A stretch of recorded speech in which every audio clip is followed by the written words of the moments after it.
जय जय रघुवीर समर्थ. मनाच्या श्लोकांची उजळणी यामध्ये आज आपण श्लोक 25 पाहणार आहोत. मना वीट मानू नको बोलण्याचा, पुढे मागुता राम जोडेल कैचा.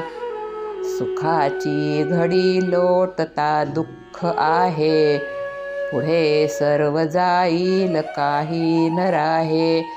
जय जय रघुवीर समर्थ.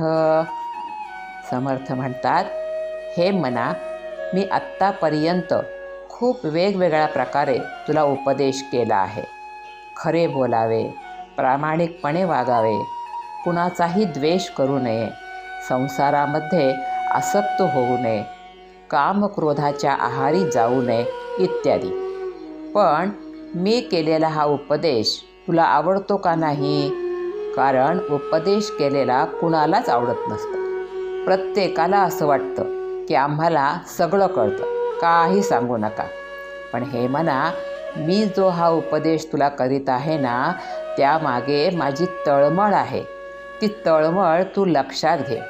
तुझ्या कल्याणाकरिता, तुझ्या भल्याकरताच मी तुला हा उपदेश करत आहे. त्याकडे दुर्लक्ष करू नको, त्याचा कंटाळा करू नको, त्याचा आळसही करू नको.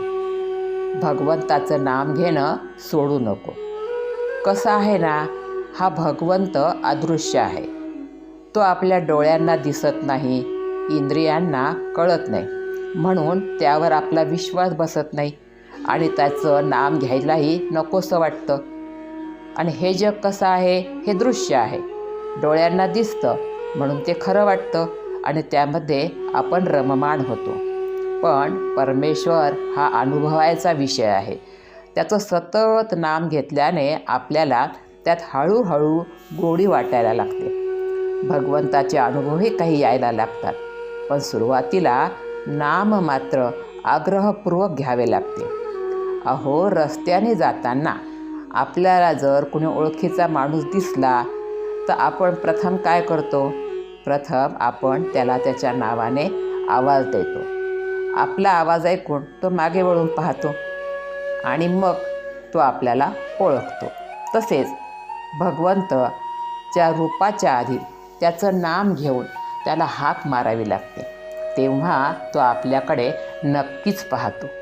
म्हणून समर्थ म्हणतात, मना वीट मानू नको बोलण्याचा, पुढे मागुती राम जोडेल कैचा. या जीवनामध्ये सुखदुःखाचे चक्र निरंतर चालू असते. लहान असो, थोर, संत, अवतारी पुरुष, कोणीही असो, सर्वांनाच या सुखदुःखाच्या चक्रातून जावे लागते. पण जेव्हा सुख येतं तेव्हा माणसाला असं वाटतं की हे नेहमी असंच राहणार आहे. त्यात तो रमवून जातो, हुरळून जातो. पण नेहमी परिस्थिती तशीच राहत नसती. सुखानंतर दुःखही येतंच.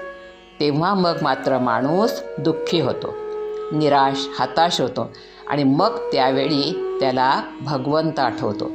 हे भगवंता, मला या दुःखातून तू सोडवू शकतो. तुझ्याशिवाय मला कोणीही या दुःखातून सोडवू शकत नाही.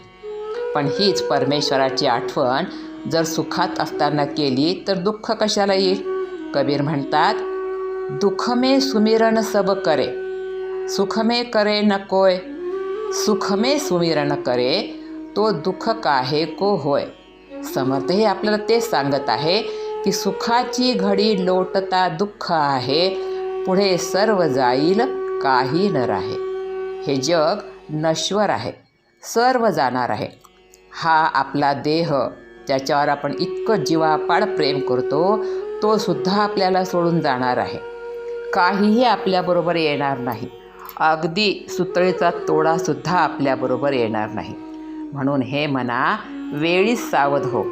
देहाची संगती धरण्यापेक्षा भगवंताची संगती धर.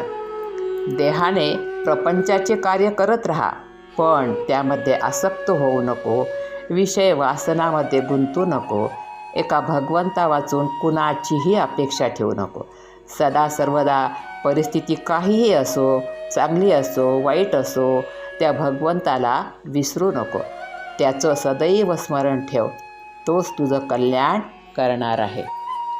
हा भाग तुम्हाला कसा वाटला ते कमेंट्समध्ये कळवा.